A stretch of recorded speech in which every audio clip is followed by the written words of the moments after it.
All right. Well, let's begin. So, those of you who needed an eye test could try to read my name, Andrei Quinn-Barabanov. It's me. I'm pretty much a lifelong supply chain person. I've been in the working world for about 35 years, in supply chain for 20 plus, I don't know, 25. I'm counting the 3+ years at Moody's, where I've been more of a supply chain consultant, really, than a practitioner that I had been most of my career. I'm really hoping that you guys will be engaged, that it's not going to be perceived as a lecture of some kind. I do know a lot about the risks because as a practitioner, I spent about 10 years being in charge of risks, and that was most of it was a very stressful time. I worked for a company called Raytheon, which is a big presence here in the Washington, D.C. area where I'm based. They are a large U.S. defense contractor. So I come from the world aerospace and defense and broadly kind of manufacturing. So as you guys hear me, just keep in mind that that's kind of what informs my view of supply chain is the manufacturing world. What I wanted to do is start by kind of talking about some of the risks that most of you, if not all of you, have encountered. And then I'm open to deciding where you guys want to take the discussion. Oh, yes. So just one quick question. Since Moody's pays my salary, just a quick note about Moody's. Moody's is an analytics house. It also has what is called a rating agency. But the analytics part of the business that I'm in, actually my colleague and my boss, James Partridge, is here. So by the way, so please put good notes in your feedback forms if they distribute any. So we're both from the Moody's Analytics part of the business, and what it does is that it owns a huge amount of information on companies, and then it runs analytical models for different type of customers. So I only work with supply chain customers. About 100 is kind of my universe, about 100 companies, all supply chain people. And what I help them with is risk assessments and risk mitigation for supply chain risks. So that's why I'm here. So in case you guys, I'm sure you are wondering, why I'm here talking about risks. Okay, so I've put kind of a dozen risks here, and now that I'm looking at the slide, I'm thinking, that's probably too many to really kind of put on a slide. But just quickly, some of the things that you guys have seen. Upper left corner is the most fundamental for most of us risk. That's supply performance risk. Really, most of us in supply chain will live or die, well, hopefully live, but we really depend on our suppliers doing a good job, right? So that's the most fundamental risk. Do they deliver? How's the quality? Is it on budget, right? All those basic questions. Then we have seen some new risks. So tariffs, I think, have taken most of the air out of the room this year. I was at the Association of Supply Chain Management conference in Columbus in September, and I was part of 2 round tables, and I had kind of a number of those risks that I wanted to touch on, but we just could not move on from tariffs. It was just tariffs and tariffs only. So that's obviously on the slide. I've heard the issues with demand planning difficulty, again related to tariffs.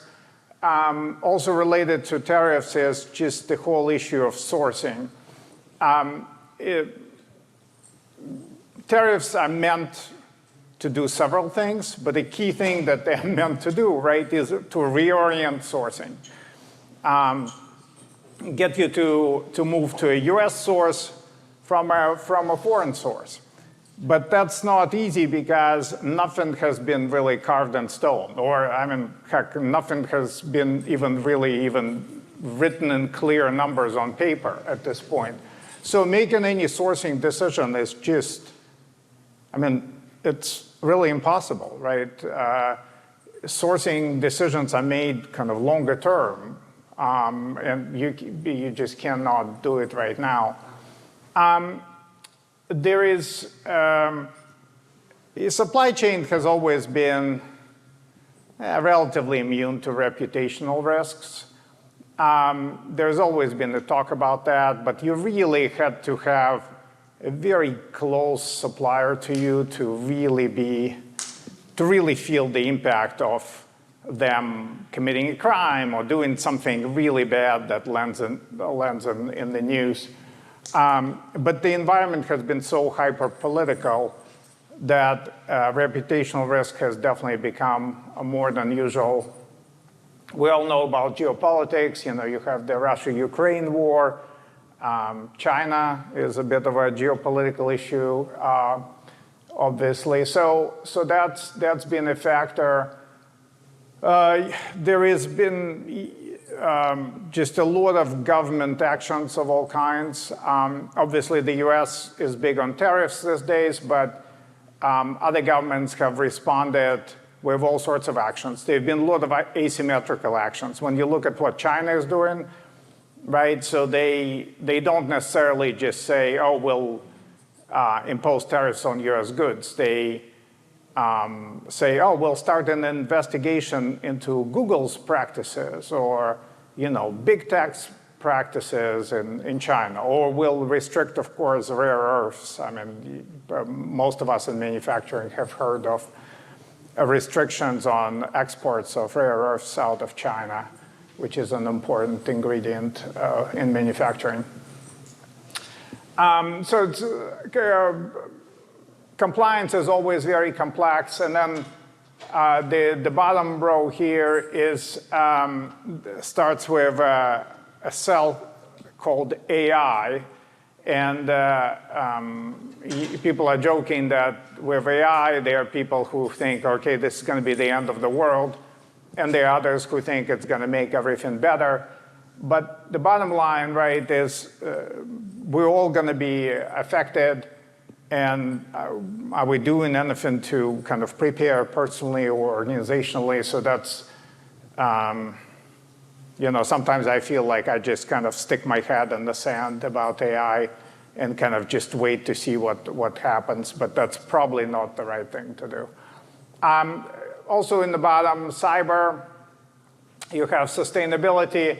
And then, of course, you have lower tiers. The reason I'm saying, of course, is there's been a lot of talk in recent times about lower tiers of supply chain. All right, I'll switch you to a more exciting slide. So I have two of them. I personally like risk maps, so I'll show you two of them. This is a more strategic view of risks. So there are three dimensions here. You have, let's see, is this a pointer? Oh, look, I figured out the pointer. OK, so you have vertically impact of risk, horizontally timing.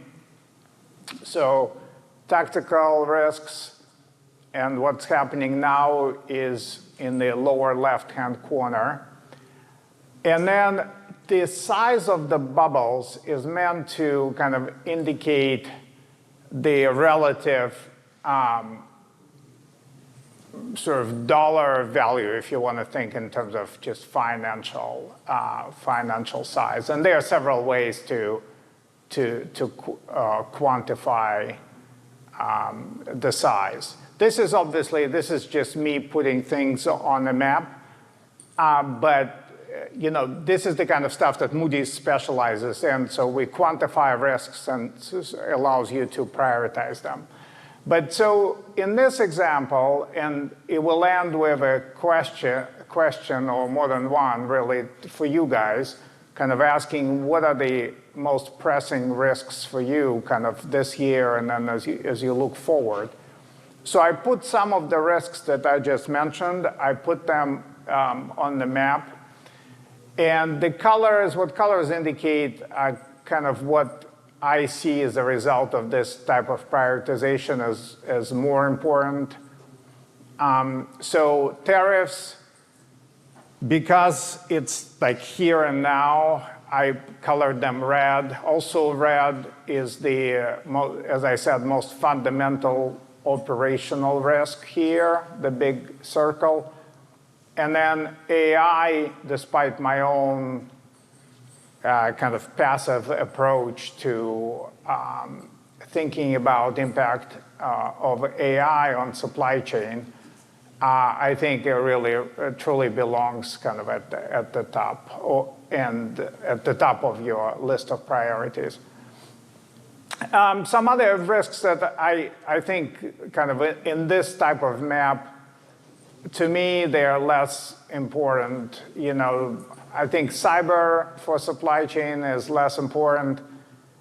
I don't lose sleep when I don't know, which is almost always, who the lower tiers are myself. I think geopolitics is more kind of a subject for reporters than it is really for supply chain professionals. And reputational, as I said, it's definitely has become more of a risk, but it's, in my mind, it's still lower down the priority list. All right, how did you like this monologue, guys? It was long. So what are your thoughts? I mean, first of all, anything of significance that in your life that I'm not capturing here sitting in my semi-academic tower at Moody's? And anything here that you would say, oh, you are underestimating or overestimating? And this is kind of more strategically. So we'll get to a more supplier level at the next slide. Good. Yeah, the mention of tariffs there in the tactical and now, to me, tariffs kind of spread all the way around. The decision may be now, but the implications of that, I'm setting up a new supplier, I'm maybe going to another country now or whatever, are definitely longer term. And so we have found that as we work with folks, the decision of whether or not to respond to some tariff is not necessarily the pain it has right now, but it's what is your payback period that you're considering. If it's only right now, then you would not move anything. Yeah, of course, yeah. It is only right now, so it's more a longer term decision and what's that payback period. And we're doing simulations that are like 3 to 4 years to find out how all the ripples come through. And so anyway, the tariffs to me kind of span that whole time. Yeah, so I agree with you. So I consider this risk, I called it sourcing and tariff fog, kind of more strategic, which I think is your point. But you're absolutely right that it's actually, it's not really kind of right now, because I said myself that now is not really, we're not equipped to make those decisions. So really should probably go to the right. One of the things that jumped out to me is cyber. So my last 2 companies, one was Fortune 10, one was Fortune 200. And within the last 2 years, they've been hit with major cyber events such that they have not been able to ship.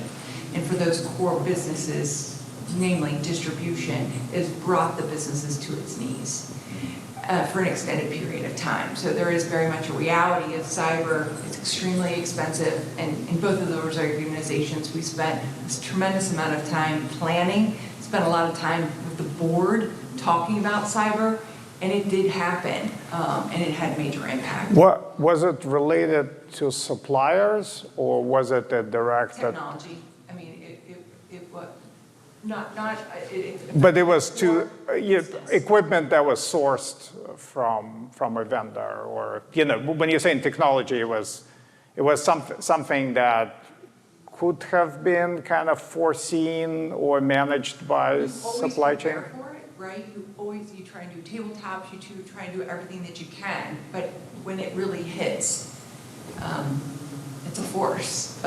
It's debilitating. But was Clorox one of your? Okay, because that was kind of a big recent case, of course. Yeah, I mean, cyber, admittedly, I'm influenced by my own experiences, and I have had to manage the aftermath of cyber attacks at important suppliers. But in every case that I managed, they paid the ransom. It was always a ransomware attack, and then they would, after 2-3 days, things would normalize. I mean, 2-3 days is still a significant disruption. If you're on a cyber attack and you don't pay the ransom, what's the biggest single point of failure in your supply chain? The system, right? So you're saying if you don't pay the ransom? Yeah, I think that's a key risk for people here. But If you're, for instance, I think last year, the WS system of JDA was hacked, right? So if you then can't ship out, your retailer or the company, you are not able to ship out. You don't have a plan B, you can do all the sourcing checks, but you can't do anything. You're gridlocked. For short-term wise, it's a big risk. yeah, There's a lot of optionality. but wouldn't you, in the case of a ransomware attack, right, the attack happens because they're after a quick payoff. If Wouldn't the software company is being hacked, then you're the second tier. The question is, if you control that, if you do something about it. Yes, yeah, I mean, you're right about the software company that, yeah, obviously we have seen those, yes. Okay, that's, I think those are sort of great points. I don't know if you want to keep going with, this is a different one than cyber. I was in an interesting session yesterday at the academic, and I won't do a great job of representing the research, but I thought it was fascinating. They were looking at malinformation, misinformation, and disinformation, and that can be an impact depending on the prevalence of social media risk to your company. But then it's also so fast, and then it's so what I found really interesting was the difference in who is affected in the supply chain, closer to the consumer or further back, and the brunt of the effort for addressing the gap is closest to the consumer, which is intuitively makes sense. But the value is in actually using more supply chain approaches of cross-sector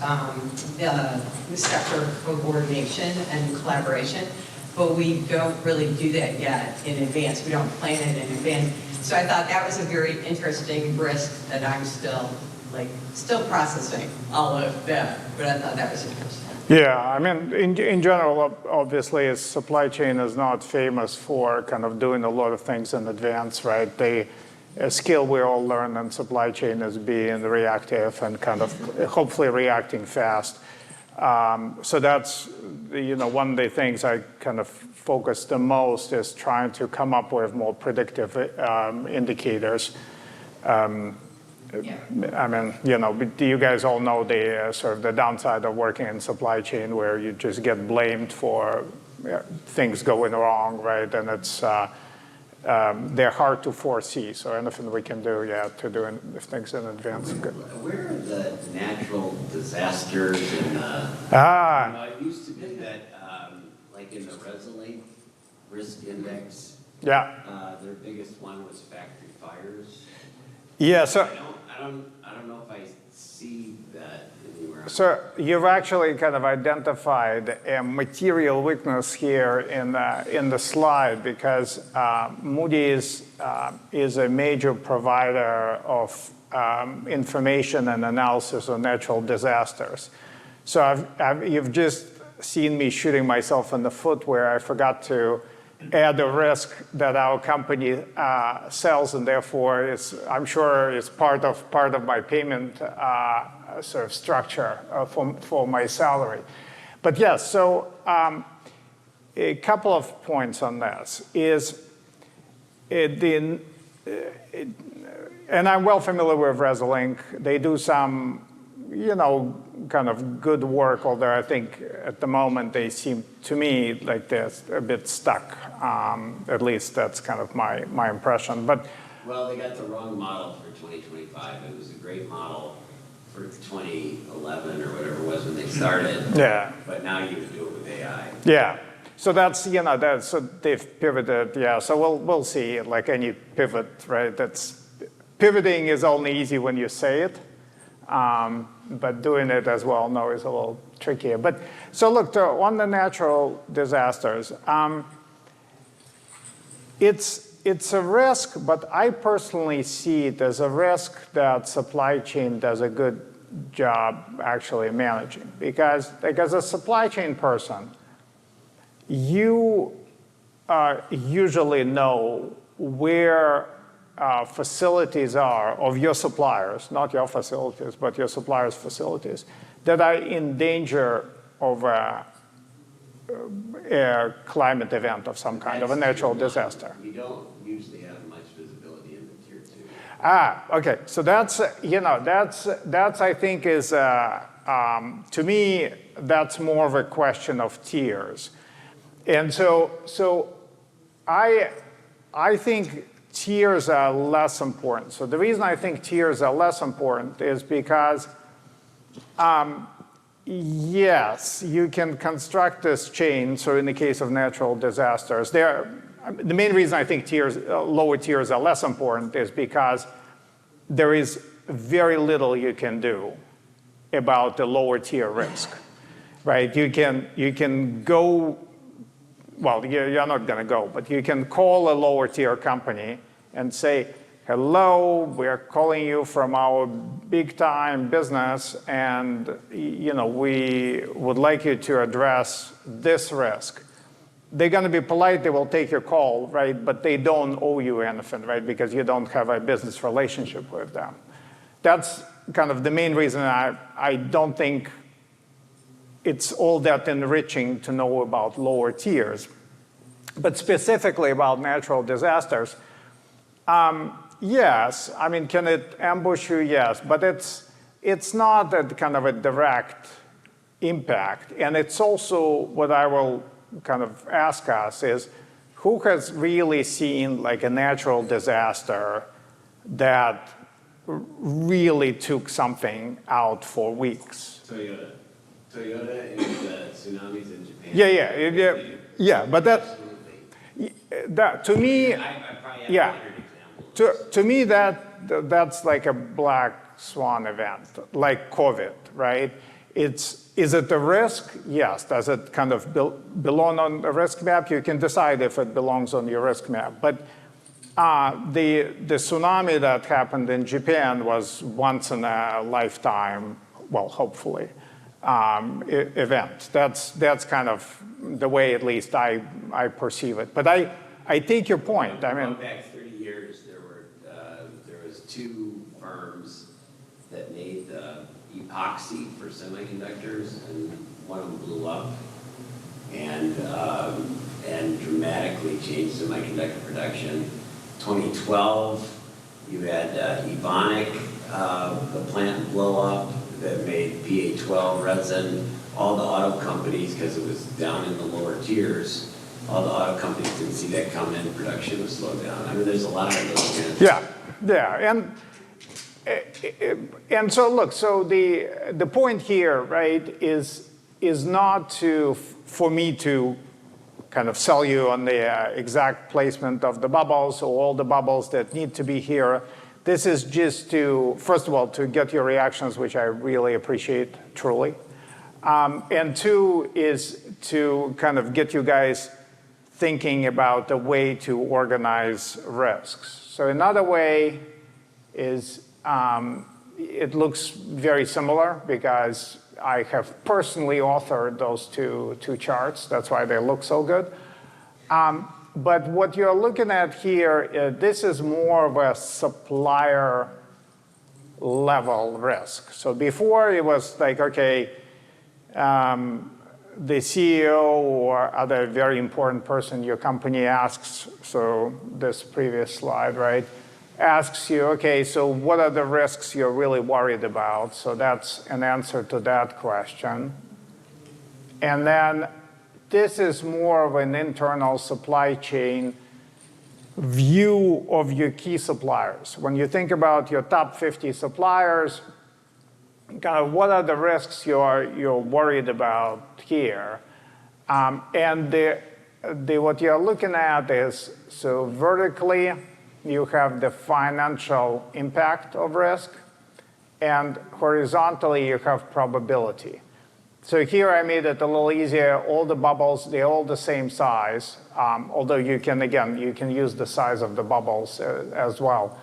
But in this example, I just have two dimensions, financially, the financial dimension vertically, and then the probability horizontally. And as you go towards the upper right-hand corner, that's where the risks that you want to mitigate.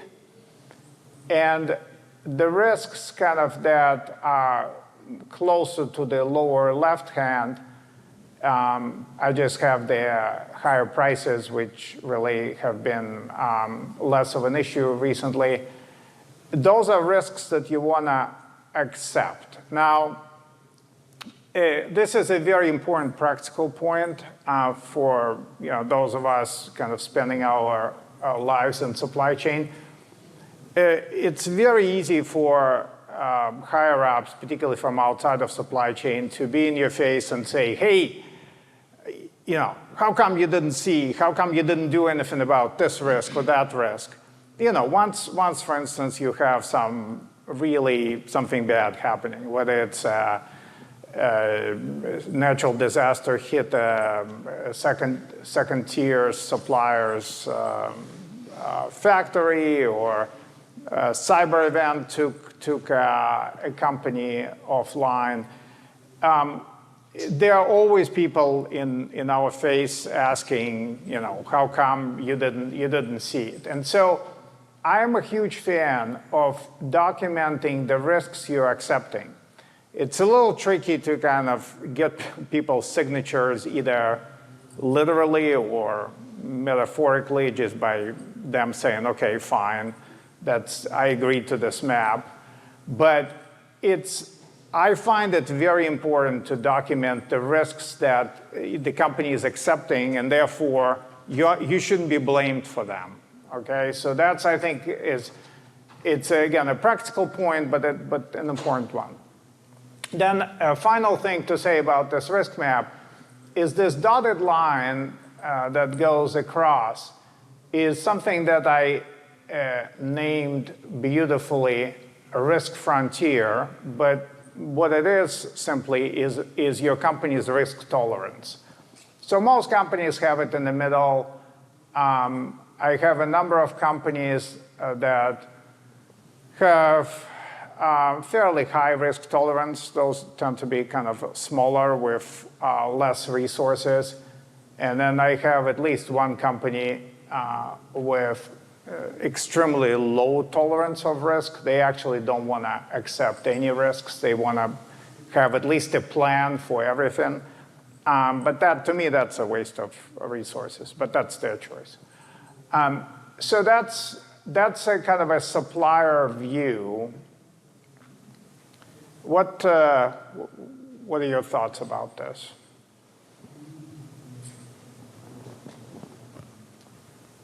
Things that make sense, things that don't make sense, please. I just have a question. in my personal experience with a number of clients, they see sustainability as a noble cause, but getting funding is a lot tougher, especially in the US, I'd say. You've got it, they're kind of mid-tier of financial impact, and so maybe a little more education on what those dollar impacts are. So what are some examples of financial impacts of not addressing sustainability? Yeah, so look, so that's a kind of a great question, particularly in 2025 when there's sort of less, at least feels like less governmental support for in the U.S. for sustainability initiatives. You can think of illustrating it in several different ways. So one way you can come at it is from the natural disasters kind of point of view. You can say like, look, we didn't do anything to mitigate natural disaster risks, and here's the impact. So there is quantifying impact from natural disasters is relatively kind of easy, because usually the real impact is when something stopped, right? You were expecting a shipment and it's not there, and then it cascades as an impact is felt through the manufacturing lines, for instance, right? So that's one way, I think, to quantify the financial impact of sustainability. Another way you can also bring in kind of a reputational risk that becomes harder to quantify, but it's still, I think, quantifiable, as you can say, like, look, young people, people in general, but particularly young people, are looking for employers who are looking to be sustainable and environmentally responsible. So that would have an impact on our performance if the turnover of young people decrease. So I think there are several ways that you can quantify. Now, at Moody's, so as I said, kind of we try to quantify risk. So we have a sustainability score, and so each company, so we have more than 550 million suppliers, so companies that deliver goods and services in our database. So 550 million, that's a lot. And most of them come with sustainability scores. And the sustainability score is going to measure actions in different areas related to sustainability. So that's kind of how our score is calculated. What it tells me when I look at the company is it tells me, okay, is this company kind of making an effort or not making much of an effort in terms of sustainability? And then my customers then decide, is this important for their sourcing process, or is it not important? So that's what we do. That's how we quantify sustainability. Obviously, I'm trying not to make it into any sales pitch, but super happy, of course, to tell you kind of what specifically we do. How do you quantify the y-axis? Because I was thinking you would do it by cost or impact on revenue somehow, but what's the, because I can't. Yeah, impact on revenue is how kind of I recommend. How would sustainability be higher than supplier higher prices? Or well, so, look, so supplier higher prices, to me, like, unless, that's the reason I kind of bring it here, right? Because as I said, since I joined Moody's 3 years ago, I'm not doing it myself anymore, right? Like day to day, the way I used to my whole career. So you tell me if it is green area for you guys, right? So I'm not like if this is not in the right place, if this is in terms of financial impact, for instance, right? You're right, I'm putting it as the lowest area for financial impact. The reason I have it there is because until tariffs arrived, which of course is a big qualifier, right?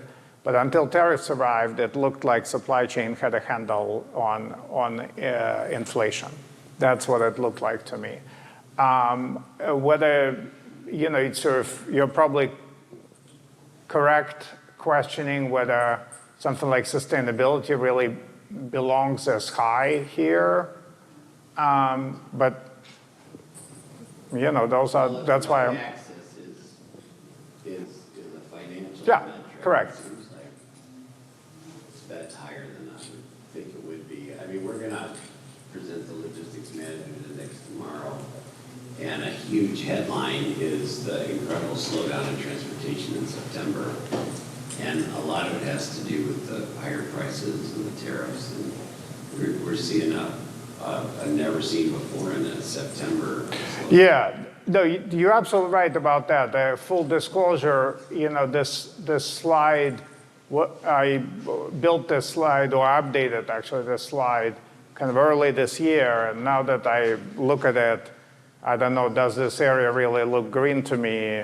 As everybody, and I am one of the first people to be very concerned about tariffs, because there is no question that tariffs are putting pressure on prices, and it's supply chain people are the people who have to figure out how to deal with those price pressures. And in fact, that's like the most frequent request that we get at Moody's is helping manage the costs being driven by tariffs.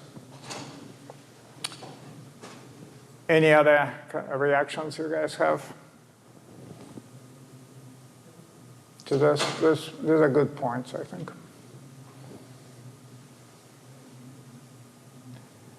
So that's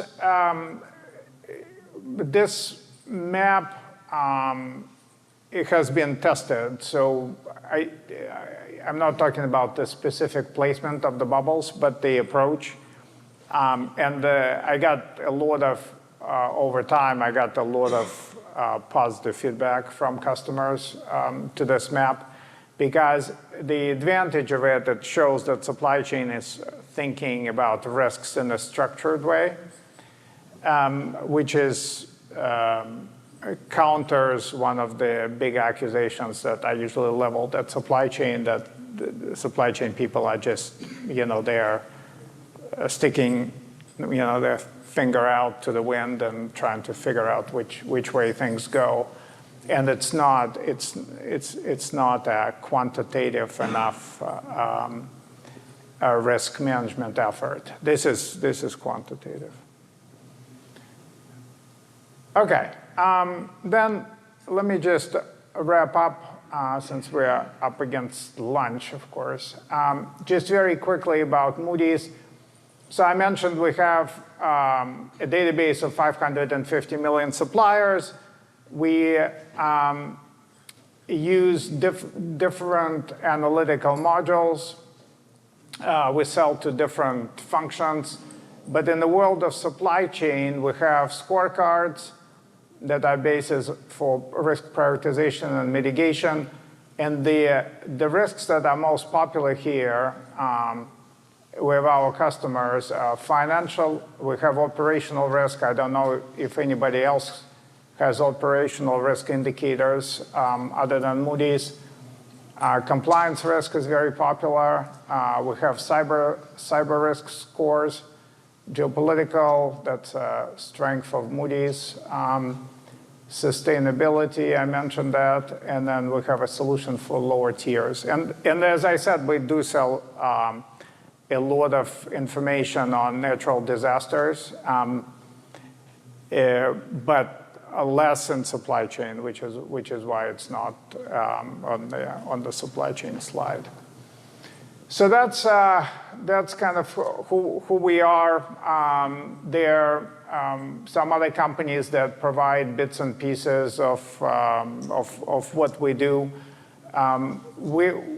we're trying to kind of give enough sort of quantitative analytical tools to our customers to really mitigate risk. That's kind of our goal. So happy to talk to you guys more now, or we have a booth here as well. So I'll be around today and tomorrow, so happy. Any closing thoughts from anyone? All right, well, thank you guys very much. Thank you.